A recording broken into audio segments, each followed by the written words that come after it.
Como criar uma validação de dados com intervalo dinâmico.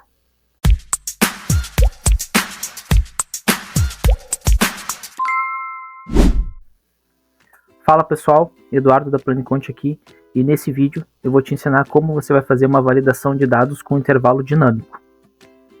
Na maioria das vezes, quando a gente está construindo uma planilha, a gente precisa realizar alguns cadastros, seja cadastro de receita, seja cadastro de despesa, seja criar ali um plano de contas, para quando a gente estiver fazendo a parte de lançamentos, a gente evite erros de digitação e tem uma caixa de seleção ali, então onde o usuário que está fazendo o input daqueles dados, ele selecione os dados ao invés de digitar. Só que a gente tem algumas limitações na hora de construir a validação de dados, porque a gente precisa colocar, determinar um intervalo que vai aparecer na caixa de seleção. E normalmente a gente fazia esse intervalo ficar dinâmico com a função deslock, então tinha que fazer uma função um pouco extensa. Eu mesmo tinha uma função pronta já aqui para poder puxar esses dados para a validação, e aí acabava que ficava um pouco mais trabalhoso.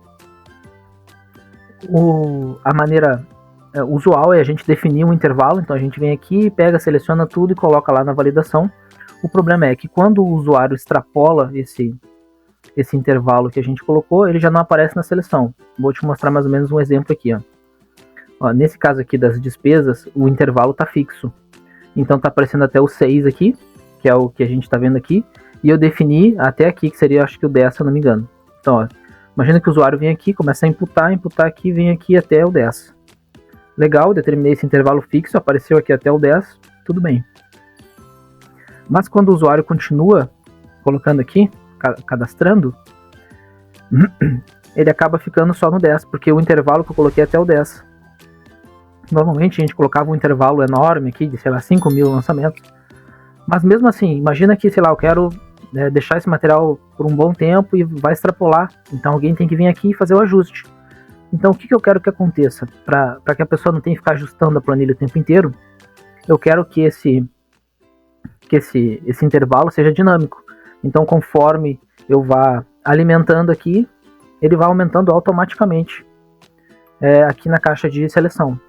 Ó, nesse caso aqui do lado, que foi o teste que eu fiz, aqui ele já está dinâmico. Então está até o 8 aqui, que é o que a gente tem dados aqui.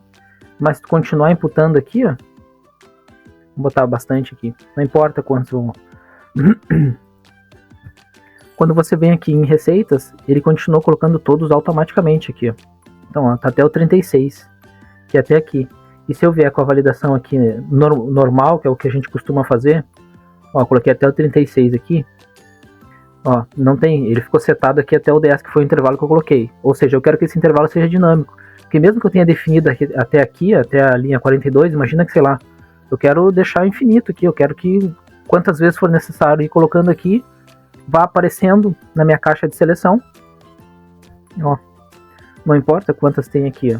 Toda vez que eu colocar ali, vai continuar imputando aqui.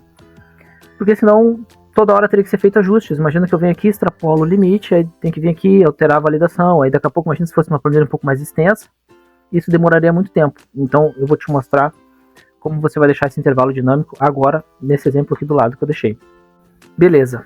A primeira coisa que a gente tem que fazer é transformar esse intervalo em uma tabela. Então, você deve ter notado aqui, nesse do lado que está pronto, que ele está colorido assim porque eu transformei em tabela. A gente pode formatar isso de qualquer cor que quiser, deixar sem cor, né?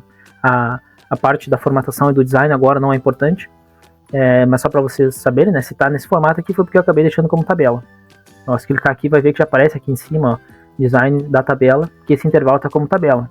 Então a primeira coisa que a gente tem que fazer aqui é definir esse intervalo como tabela. Então ó, eu pego aqui, posso selecionar aqui, venho em inserir e venho aqui em tabela, aqui no início. Ó. Vai abrir essa caixinha aqui, ó, criar tabela, aí tem aqui essa parte da seleção que eu fiz, ó, a minha tabela tem cabeçalhos, sim. Legal.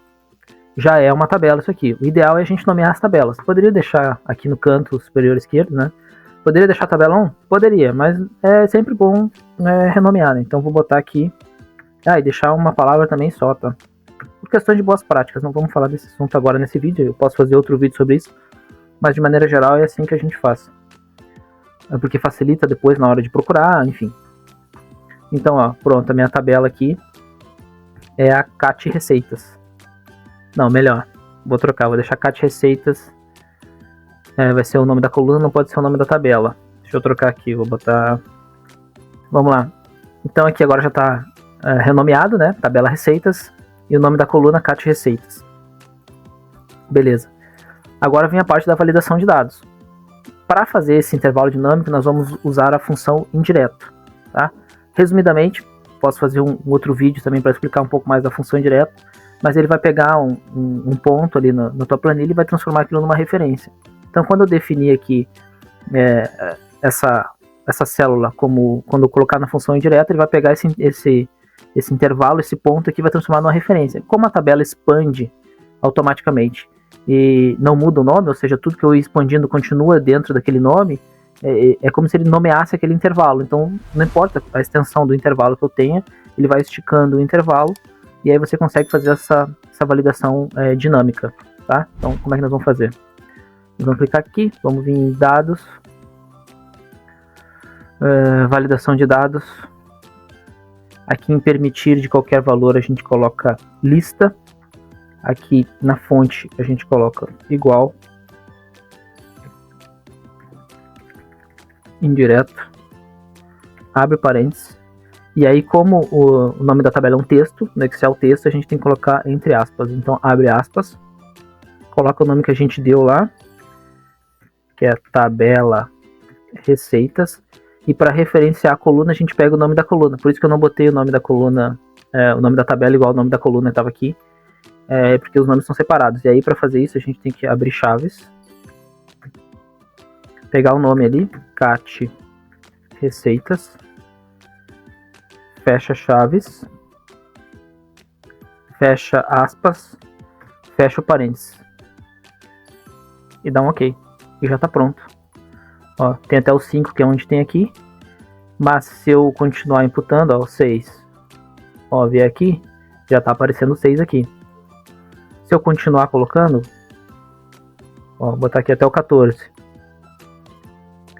Quando eu vier aqui, ó, já está o 14 aqui. Se eu fosse fazer uma validação normal, eu teria que colocar um intervalo aqui. Tem outras formas de fazer, que eu nem falei. Tem com a função de slot, que é um pouco mais complicado. Tem nomeando o intervalo da tabela. Tem algumas outras situações, mas eu vou mostrei nesse vídeo aqui, né? Essa opção com a função indireta, que eu achei um pouco mais simples de fazer. Então, que ajuda muito, porque o intervalo fica dinâmico, ó. O indireto, ele pega essa referência aqui, esse ponto na planilha, e transforma numa referência que é como se ele nomeasse esse intervalo inteiro. Como esse intervalo não vai mudar de nome, tudo que eu for colocando aqui, ele entra para dentro do intervalo. E vai aparecendo aqui nas receitas, ó. Então essa validação, ela fica dinâmica. Toda vez que for colocando aqui dados, vai alterando automaticamente aqui na nossa validação, então na nossa tabela de seleção. Assim não precisa ficar ajustando a planilha quando chega em um determinado ponto, mesmo quando a gente colocava bastante espaço, né? Então agora o Excel até ele, deixa eu abrir aqui, quando está vazio aqui mais de um ponto, ele deixa um ponto só aqui, né? Um espaço vazio. Se eu pegar e apagar esse aqui, ó, ele deixa um espaço vazio. Se eu deixar 2 espaços vazios, ó, ele ainda deixa um ponto só. Antigamente, que esse meu Excel é o Excel 365, mas antigamente era, se tu tinha um monte de espaço vazio aqui, ele deixava um monte de espaço vazio na tabela de seleção. Então a gente usava a função do slot, que era exatamente para não acontecer isso. Era conforme o usuário ia colocando ali, iria aparecendo ali e não ficava essa opção vazia. E mesmo assim, ao colocar aqui um baita do intervalo, se o usuário terminar de usar aquele intervalo, teria que vir aqui e fazer ajustes. Agora imagina se fosse várias planilhas, por exemplo, iria demorar muito tempo para ir fazendo esses ajustes. Então o ideal é sempre deixar o mais automatizado possível, né? Em algumas situações a gente sabe que não tem como deixar totalmente automatizado, mas no que for necessário a gente vai fazendo essas adaptações. Então essa aqui foi uma solução boa que eu encontrei e aí queria compartilhar aqui com vocês, beleza?